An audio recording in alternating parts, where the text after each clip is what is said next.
What's up, people? I'm one of your hosts, Phoenix. And I'm your other host, Titan. And welcome to another adventure of NT80 where we're changing up our content. Wait, why are we changing up our content? Well, Ronnie said to go ahead and switch our style up, and if they hate, then let them hate and watch subscribers pile up. Let's do it.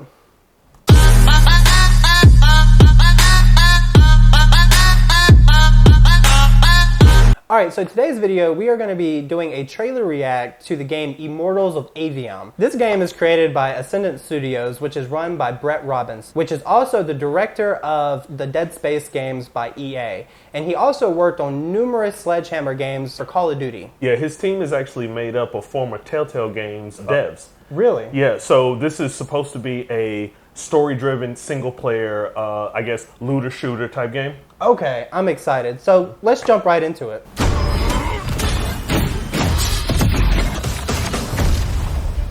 The Shrine Forge Ascendant Studios. Stone was under all that sand.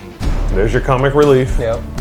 What matters now is that we have a location Is that- for our location. That is Icor from Destiny. Oh my god, it is. And they will Or if you're a Matrix fan, what was it, prepped for a CES? combat drop. I think that's her name, CES. Immortals of Aveum. Oh, that was cool. Yeah, see, this is, you've got that Call of Duty feel. You can see the Call of Duty roots here. Yeah. Yep, and see, there's the big battles. You can see the ship in the background, a lot of explosions. Oh man, it looks visually good though. It does. A lot of particle effects, though. Hard to see the screen. I wonder how they're going to handle that in the actual game.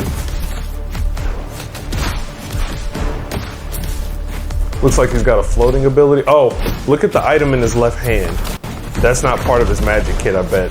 Probably not. So I'm guessing there's maybe items or tokens or totems that you can use. Yeah.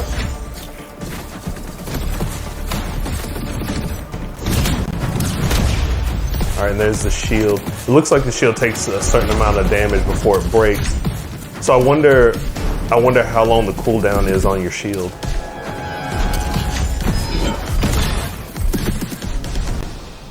Oh, so I guess your teammates over here are going to be helping you the entire time? Yeah, I Like guess you have so. a squad? Maybe so. That looks like the heal, the yellow that was coming out of his hand. Yeah. I think that might have been the heal. So far I see green, blue, and red magic. Yep. Oh, that reminds me of Warframe. It does. It does look like the new Warframe crossover. Yep. Okay, that makes sense. So it looks like it's going to be a shield matching, kind of like Hogwarts or Destiny, where you match the shield to the magic that they're using. So Okay. red for red, blue for blue, green for green. Yeah, because I don't see him using anything else. No. Looks like he teleported right there. Yeah, that's what it looks like.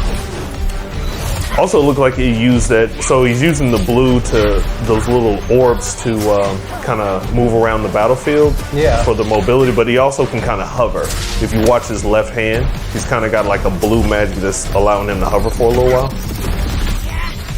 Now I wonder how the in-air accuracy is going to be and damage. Yeah. If it's going to be worth even doing that. So it looks like when you go into a new area, you fight a couple of the minions and then you fight a boss. Or a stronger enemy here. Yeah, pretty atypical. Yeah. Yep, there's that little blob thing again. Maybe that caused an explosion. Yeah, that's what it looks like. So you attach it, that looks and cool. then it explodes once you hit it with enough magic.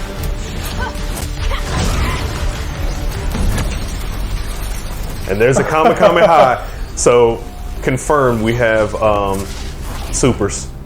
That was cool. See, there's the typical Destiny menu. See, I hate that. Yeah. I mean, it's proficient, but it's boring. So many looter shooters use it. Yeah, So Destiny being the biggest one. yeah.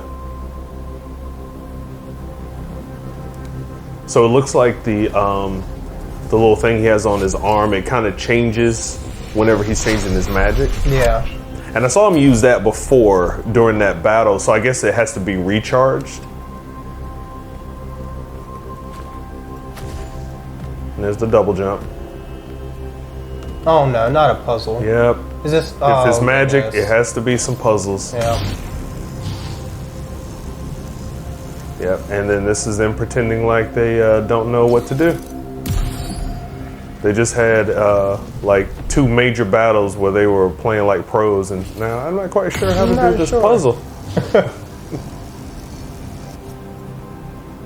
Yeah, there's like blue, green, and red everywhere. So it makes me wonder, like, how varied the magic is going to be. Is this going to? Are you going to be able to interlink the magic, like in Hogwarts, where you can kind of mix and match and make them work with each other? Now, see, that's unrealistic. I would have went for the door. He'd hit me in the back. How'd you know he was coming out of that? Yeah. See what I'm saying? I like how it goes straight back into combat, though. Like, you have your little puzzle, but it's not too long, and then you're right back into the heat of battle. Hopefully that it stays that way. Yeah, see, they're using those. So you'll only be able to use that little whip whenever there's little blue orbs around. See if he's going to use that little heal thing. Yep. Confirmed.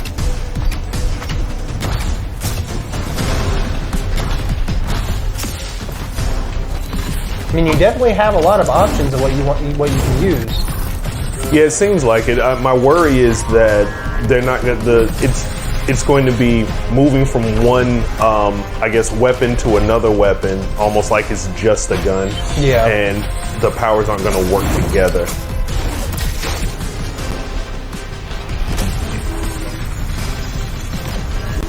Okay, like there's he's flying again. There's your Gatling.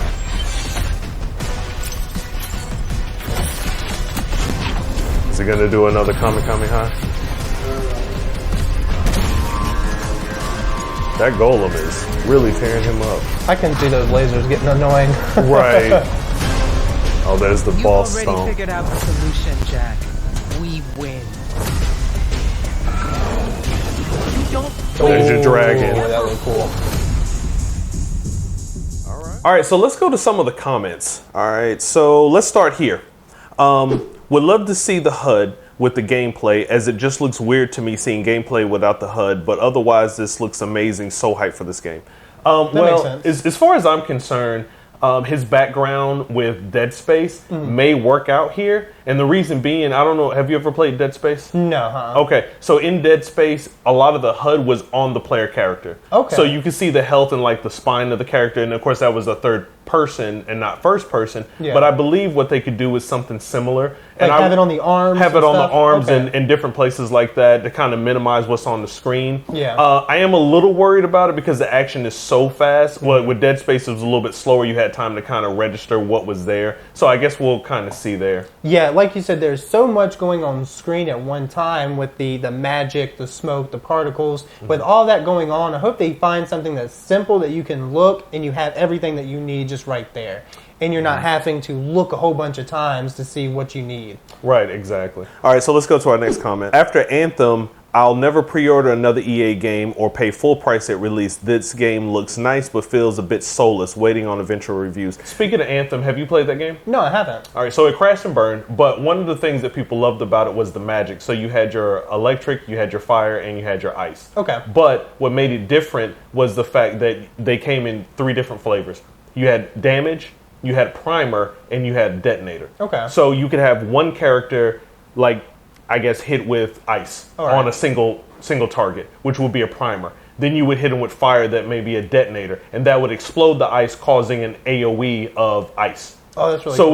it was a really cool system. Everything worked together. Everything worked together, and I think that's kind of my worry with this game, because everything, as you said, seemed to be single focus. Very much like a gun, right? Yeah. They're probably keeping that Call of Duty where it's like you have your set weapon skills, but it's more of like a rotation of them, more than I'll do this and then I'll use this that affects it. Everything is just its own entity. Right, and that seems like it'll probably get really tiresome after a while as far as combat. Now, at the beginning, it seems like it probably is going to be a lot going on and a lot of stuff to kind of get down. And I'm hoping maybe those totems will change up the gameplay. Yeah, well, it seemed there was a skill tree as well, so maybe as you progress, you get stronger and unlock different abilities that maybe can work together.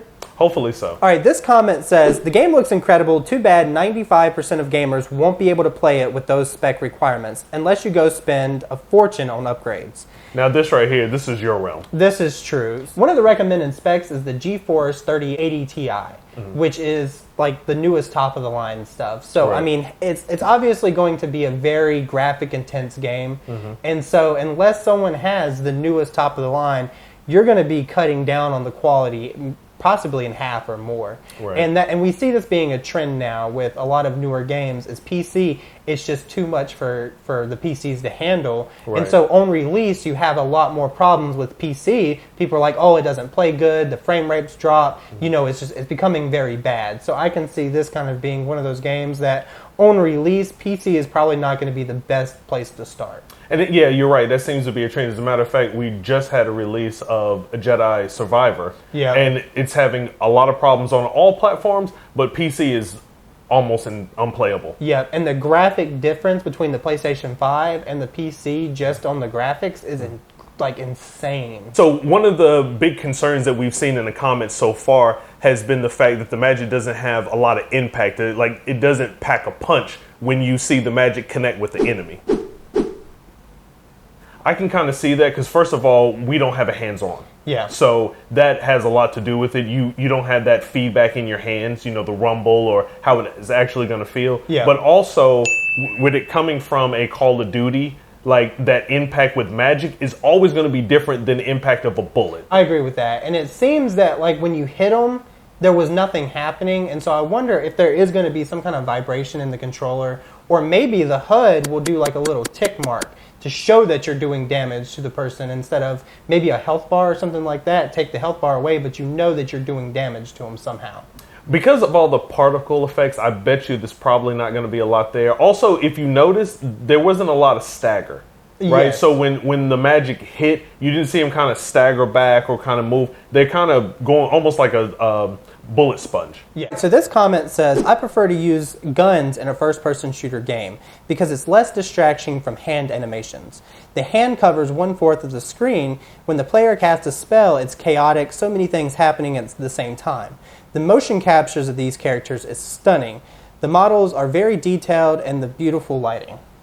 So I can understand that. Oh yeah, definitely. You know, I mentioned in there where there was a lot of particle effects. Yeah. There was that first part where it was like a lot of explosions. You had the dark smoke, the green, the red, and the blue, and you couldn't see anything past that part. Yeah. So I'm hoping that the HUD is minimalistic. As Yeah. far as how much is showing, like, yeah, I can see the hands, but in a first-person shooter, you also have your gun, and depending on the sights and a number of other things, that's kind of in there too. But I get exactly what he's saying. Yeah, I can see this. This probably will not be a game for casual players because there is so much going on, so much to look at that it seems like it could get overwhelming for someone that's not, you know, actively trained to play those types of games. I think that a lot of these smoke screens and stuff like that is going to be diminished a lot for PC players, specifically when they have to start lowering their graphics settings and, you know, changing a lot of the settings. It's going to look a whole lot different for those people. You think so? Yeah, and it's probably not going to be in a good way either. It's definitely going to be something to look out for because, like I said, with everything going on, and they never showed a HUD.